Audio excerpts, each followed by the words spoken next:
I was lucky enough to work in a number of very good restaurants when I was quite young, in varying capacities. And so I was working in a restaurant in New Jersey. There was an opening for a sommelier. And I said, I'm interested in wine. The chef said, great, we'll make you a sommelier. I said, fantastic. How long will that take? He gave me the keys and said, well, you start tomorrow, figure it out. And so I was very lucky to have access to a great cellar and a great restaurant, and I fell in love with wine very quickly then. What's fun about being in a restaurant is that the wine is made to be consumed. That's its function. So the winemaker goes through all of that effort, the journalists do the effort that they do in order to build a market for it and bring attention to it.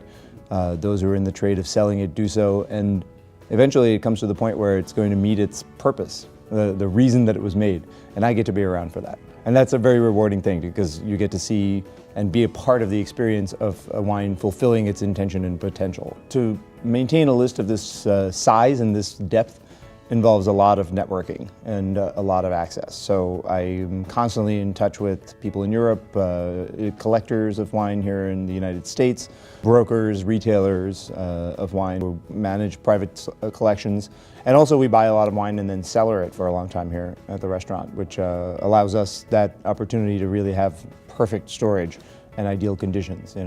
It's difficult for most restaurants to be able to do that, but we're lucky that we have the space and the cash flow.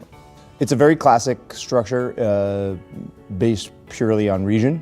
There are certain things I like to highlight within regions. So while we'll begin in the north part of Burgundy and head south amongst the white Burgundies, pretty much running north to south with a few exceptions where you have to head a little east and west to properly include all those appellations.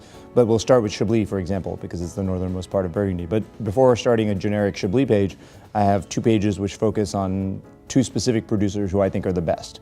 And so I devote a page of the wine list to each of them with a brief description of their style and then their offerings. And as you open the wine list, you look at the 2 of them sort of facing each other. It gives a great perspective, I think, to make people think about the wines that I love and that are amazing with the food that we serve here in the way that we have our point of view about it.